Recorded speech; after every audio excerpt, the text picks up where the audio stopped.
할렐루야. 네, 수요예배 나오신 우리 성도 여러분들을 사랑하고 축복합니다. 오늘은 레위기 2장 11절부터 13절까지의 말씀으로 진실된 모습으로 신실하게 드리는 예배라는 제목으로 은혜를 깨닫고자 합니다.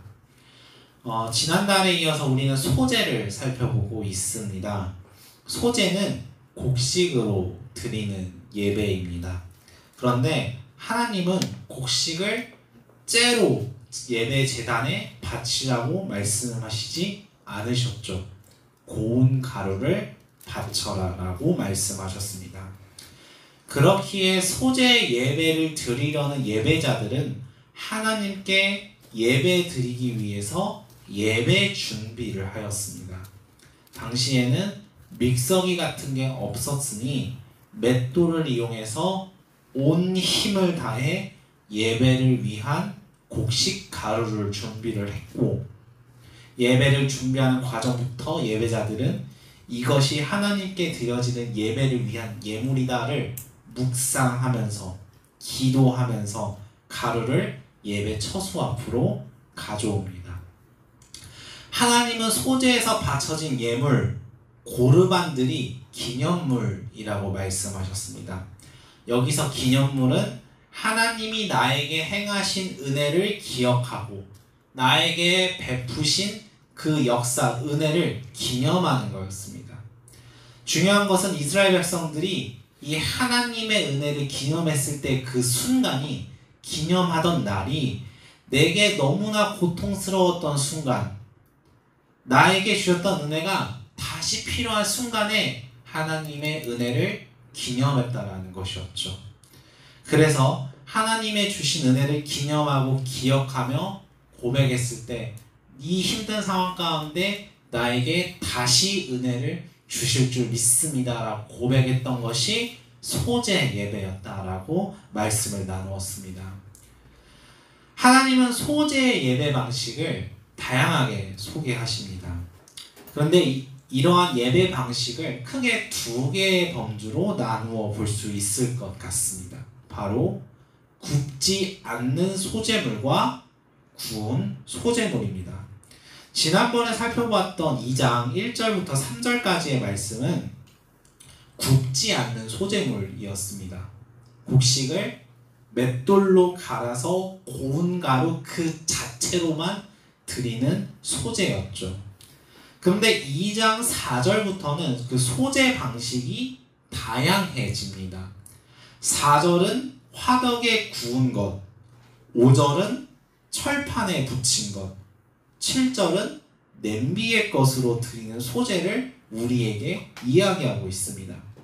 이것을 통틀어서 굽지 않는 소제물, 굽는 소제물, 이렇게 구분지어서 볼 수 있을 것 같습니다. 두 가지 소제물을 드리는 방식은 2절과 9절을 보게 되면은 하나님을 기념하는 예배 방식이었고, 하나님께 향기로운 화제, 예배 때 바쳐진 고르반이다라고 말씀하고 계십니다. 여기서 우리는 하나님의 시선을 한 가지 발견하게 되는데요. 예배 방식은 다릅니다.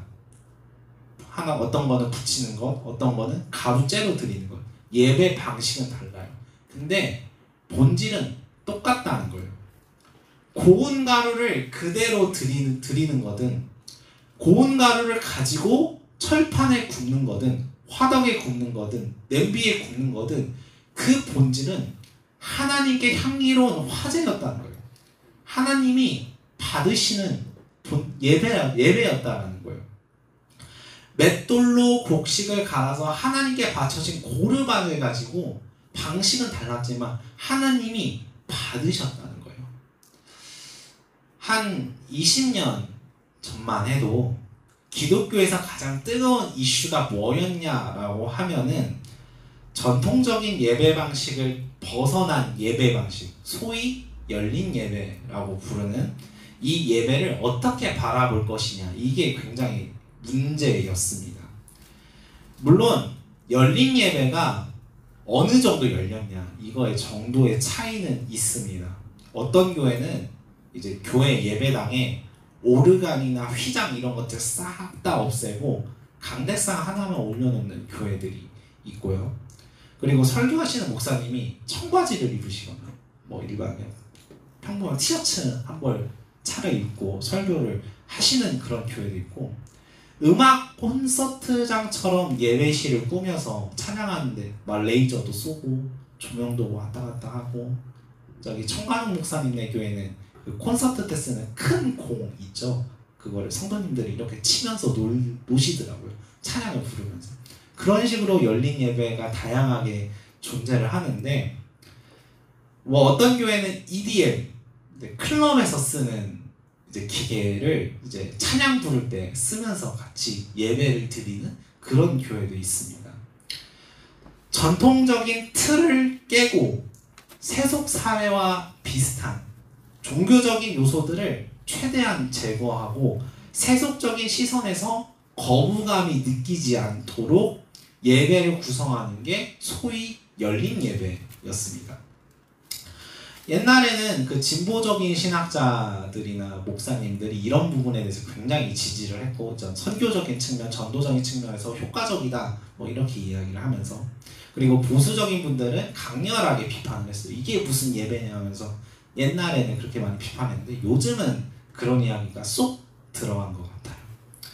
최근 교회들 보면 이런 열린 예배 방식을 많이들 선호하는 것 같습니다.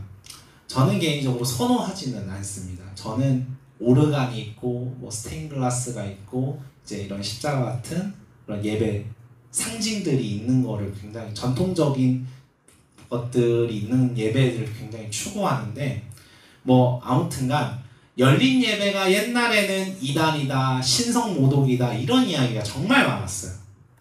근데 요즘은 그런 이야기가 전혀 없죠. 그 자리에서 예배를 드리다 보니까 성령의 임재를 느꼈다는 거예요. 성령님의 주장하심을 그 열린 예배 자리에 있다 보니까 느꼈다는 거예요, 사람들이. 그래서 하나님이 이 예배를 받으시는구나 라고 느끼기 시작했다는 거죠. 그래서 이제 청소년 캠프나 청년 캠프도 그런 열린 예배 쪽으로 많이 변화되고 있었습니다. 거의 변화가 되었죠. 소재 예배 방식이 그렇다는 거예요. 본질만 지킨다면 예배 드리는 방식이 어떻든지 간에 하나님이 기뻐 받으신다는 거예요. 공동체를 이루어서 찬양만 부르는 자리라고 해도 하나님이 그 예배를 기뻐 받으신다는 거예요.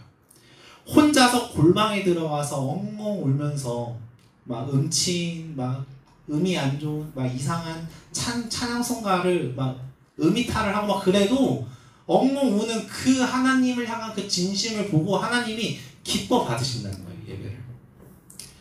전통적인 예배 모습에서 거리감이 있는 열린 예배라고 해도 그 예배자의 중심이 그 예배의 본질만 지켜진다면 그 열린 예배조차도 하나님이 기뻐 받으신다는 거죠. 중심, 본질, 지금 소재로 치면 고운 가루죠. 그 고운 가루를 내가 하나님의 은혜를 기억하고 이 예배를 성심성의껏 준비하면서 드려질 때 하나님은 그 예배 방식이 어떻든지 간에 받으신다는 거예요.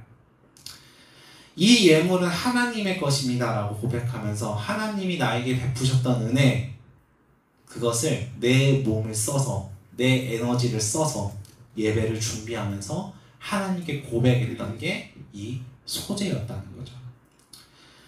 쉽게 얘기한다면 이 본질은 하나님을 사랑하는 거라고 말할 수도 있을 것 같아요. 하나님 사랑이라는 본질과 중심만 있다면 소재 예배는 철판으로 굽든 냄비로 굽든 가루를 째려 드리든 하나님이 기뻐 받으신다.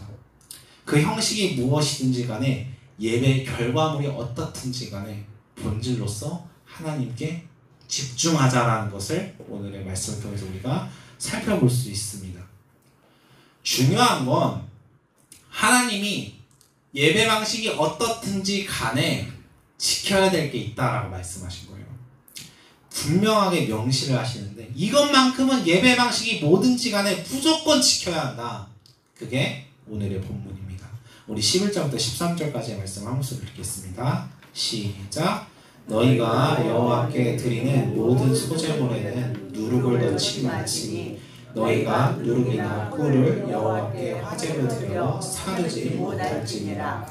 처음 익은 것으로는 그것을 여호와께 드릴지나 향기로운 냄새를 위하여는 제단에 올리지 말지며 내 모든 소제물에는 소금을 치라. 내 하나님의 언약의 소금을 내 소제에 빼지 못할지니 내 모든 예물에 소금을 드릴지니라. 아멘. 소제 예배 방식이 뭐든지 간에 하나님이 넣지 말아야 할 것, 넣어야 할 것을 말씀하세요. 첫 번째로 넣지 말아야 할 것, 누룩과 꿀을 넣지 말라고 말씀하시죠. 누룩은 상태를 변형시키는 거예요. 발효시켜서 뭐 부패한다, 부패시킨다 라는 의미도 있지만 딱딱하고 맛없는 빵을 부드럽고 맛있게 부풀리지 말라는 거예요. 소제 예배 방식은 다양할 수 있어요. 그런데 그 예배 때 드려진 소제물들은 고운 가루죠. 이 고운 가루의 변형을 시키지 말라라는 거예요. 내가 예배를 준비하고 하나님께 바치려는 시간과 에너지, 은혜의 고백을 바꾸지 말라는 거예요. 부풀리지 말라는 거예요. 예배의 본질을 변형시키지 말고 바꾸지 말고 부풀리지 말아라. 이게 누룩을 넣지 말라라는 하나님의 명령이신 거죠. 한편 누룩만 넣지 말라고 하신 게 아니라 꿀도 넣지 말라고 말씀을 하십니다. 이때 당시 꿀이 설탕 같은 조미료 같은 역할을 했다고 해요. 인위적인 맛을 내는 거죠. 단맛을 내는 거죠. 하나님은 그 꿀까지도 넣지 말라는 거예요. 예배 본질을 두고 이것저것 넣지 말라는 거예요. 바꾸지 말라는 거예요. 본질을 흐리지 말자라는 거죠. 그런데 하나님이 이제는 이거는 넣지 말아야 되는데 이것만큼은 넣어야 한다라고 말씀을 하십니다. 모든 소제물에는 소금을 넣어라. 소금을 쳐야 한다. 소제물에 소금을 칠 적에 이 소금이 하나님의 언약 소금이라고 이야기를 합니다. 소금은 방부제인 거예요. 방부제 역할을 하는 거예요. 썩지 않게 하는 거죠. 달리 말하면 예배의 본질을 썩지 않도록, 변하지 않도록, 한결같도록 만드는 거죠. 소금의 이런 특성 때문에 소금 언약이라는 표현들이 민수기랑 역대하에 등장을 합니다. 구약시대에 사용이 되었는데 소금의 특성을 반영하는 거예요. 하나님의 약속은 변치 않는다. 하나님의 약속은 영원하다. 하나님의 약속은 썩지 않는다. 한결같다. 이것을 소금을 통해 눈으로 직접 보여주는 거죠. 그것을 소금 언약이라고 구약시대 부르면서 소금을 쳤던 것인데 그것을 소제물에 칠하는 거예요. 소제물에 쳐라. 소제물의 예배의 본질에는 변하면 안 된다는 거죠. 한결같아야 한다. 한결같아야 한다. 영원해야 한다. 하나님이 그렇게 말씀하고 계십니다. 예배의 본질을 바꾸지 말고 네 마음대로 맛을 내지도 말고 한결같도록 본질만 지켜라. 방식이요 뭐든지 간에 본질만 지키자. 하나님을 사랑하고 하나님을 향한 믿음의 고백을 이것저것 붙여서 부풀리거나 하지 말자는 거죠. 그것이 하나님께서 명령하신 소금을 치고 누룩과 꿀을 넣지 말라라는 말씀입니다. 요즘 좀 잠잠한가 싶더니 최근에 젊은 세대 기독교인들 중심으로 논란이 되는, 아직까지도 이슈가 됐어요. 이게 한 3개월 정도 된 것 같은데, 요즘 인기를 많이 얻고 있는 찬양팀 중에 예람 워십이라는 찬양팀이 있습니다. 예람 워십 들어보신 적 있으실까요? 유튜브에 많이 뜨는 워십팀인데 저는 개인적으로 좋아합니다. 이제 찬양의 틀을 좀 깨가지고 기존의 찬양 틀을 깨서 세상과 좀 접목시키려고 하는, 전도하고 선교하려고 하는 약간 열린 예배 느낌의 그런 스탠스를 취하고 있는 찬양팀인데요. 복음 전도를 좀 과감하게 시도하려는 그런 모습들이 찬양을 통해서 많이 드러납니다. 대표적으로 제가 곡을 하나 가져왔습니다. 한번 들어보실게요. 굉장히 익숙하실 겁니다.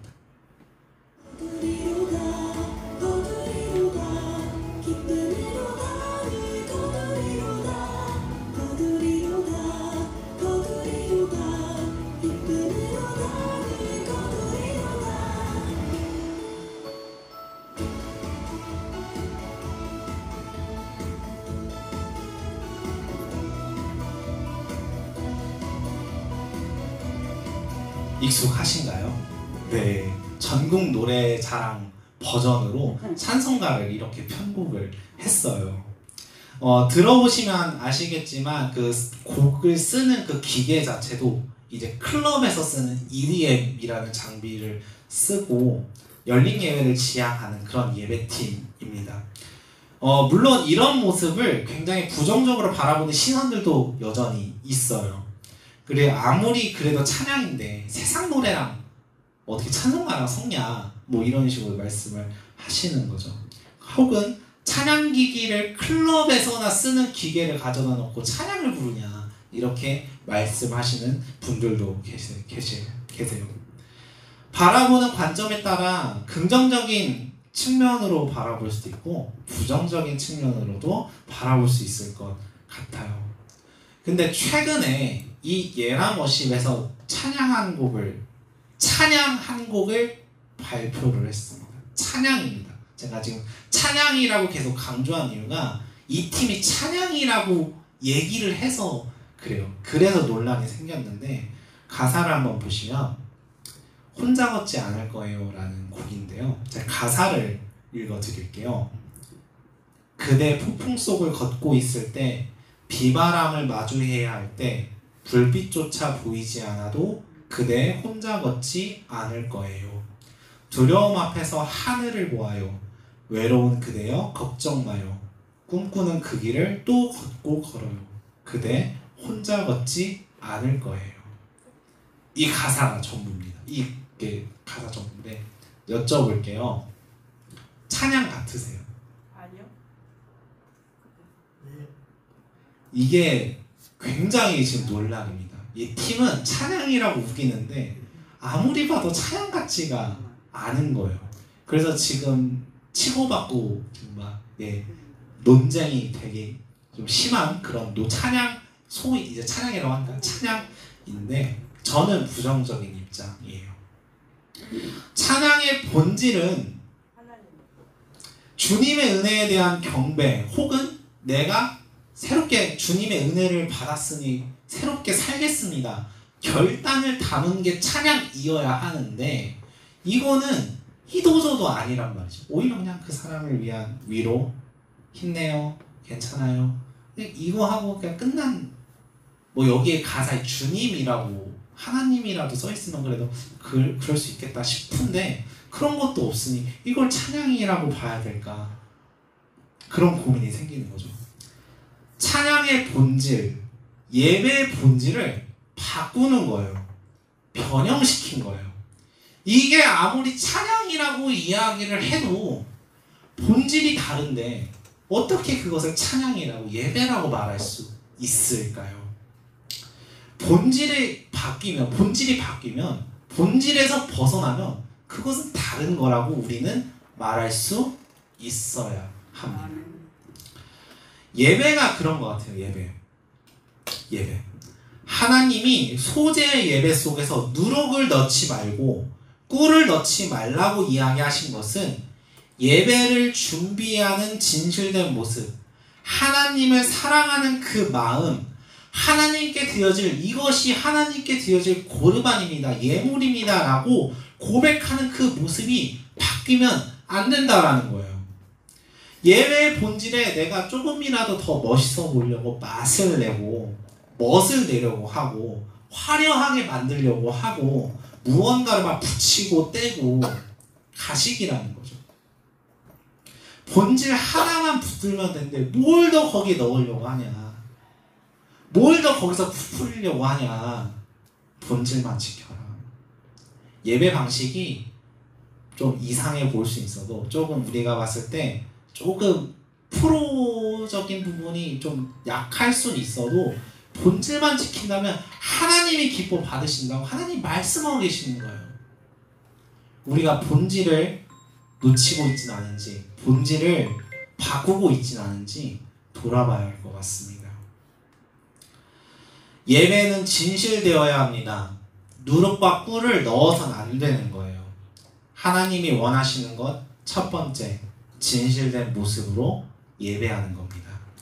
예배의 본질, 하나님을 향한 사랑, 하나님이 주신 은혜에 대해서 감사하는 것, 그 내용과 모습을 우리가 부풀리지 말고 맛을 내지 않고 진짜 진실된 모습으로, 딱딱하고 맛없는 빵의 모습이라 할지라도 그 모습으로 하나님께 나아가는 거예요. 본질이 지켜지니까 하나님이 기뻐 받아주시겠다라는 믿음을 가지고 그런 예배자가 되기를 축복합니다. 내가 엉엉 울면서 예배하고 손을 들고 막 찬양하고 하는데 주변 사람들이 이상하게 봐요. 막 기도하는데 막 서서 막 왔다 갔다 걸으면서, 저는 신학교 시절에 새벽 예배 드릴 적에 좀 걸으면서 기도를 했습니다. 그래서 좀 이상하게 봤거든요. 제 이단이라고, 제 뭔가 사로잡힌 것 같다고 막 그런 얘기를 듣고 있었는데, 그거 상관없어요. 하나님을 향한 사랑이 있으면, 하나님을 향한 진심만, 그 본질만 잡고 있으면 하나님이 기쁘게 받으신다는 것을 우리가 기억해야 할 줄 믿습니다. 하나님은 그 진실된 모습을 두 번째, 소금을 치라고 말씀하셨어요. 변하지 말라는 거죠. 하나님의 은혜는 지금도 늘 우리 곁에 있습니다. 그것을 내가 안다면, 내가 그것을 깨닫는다면 지금도 나는 하나님의 은혜를 고백해야 합니다. 끊어지면 안 되죠. 썩으면 안 된다는 거예요. 계속 이어져야 한다라는 거죠. 변해서는 안 된다. 지금도 하나님 우리에게 은혜를 주고 계세요. 그 은혜를 내가 안다면 그 은혜에 감사하는 건 매일매일 고백되어야 합니다. 그것을 실천할 수 있게 되기를 축복합니다. 하나님을 향한 예배의 모습은 신실해야 돼요. 변하지 말아야 해요. 성실해야 돼요. 하나님을 사랑하는 예배의 본질만큼은 우리가 계속 지켜나가야만 한다는 거예요. 하나님이 우리를 향한 약속이, 우리를 향한 언약이, 우리를 향한 말씀이 영원한 것처럼 내가 그 은혜에 감사하고 고백하는 것 역시 영원해야 된다. 그 예배의 모습을 붙잡기를 축복합니다. 사랑하는 성도 여러분, 오늘 소재의 예배를 통해 우리의 예배는 진실되어야 합니다. 그리고 신실해야 합니다. 진실된 모습으로 신실하게 예배를 드리는 우리가 되기를 소망합니다. 가식 떨지 않고 하나님 앞에서 나 주님을 사랑합니다. 주님께서 나를 지금까지 인도하셨습니다. 주님의 은혜에 감사합니다. 어떤 모습이든지 간에 그 본질, 그 마음의 중심을 잡고 하나님 앞에 예배를 올려드릴 수 있는 저와 여러분이 되시기를 주님의 이름으로 축복합니다.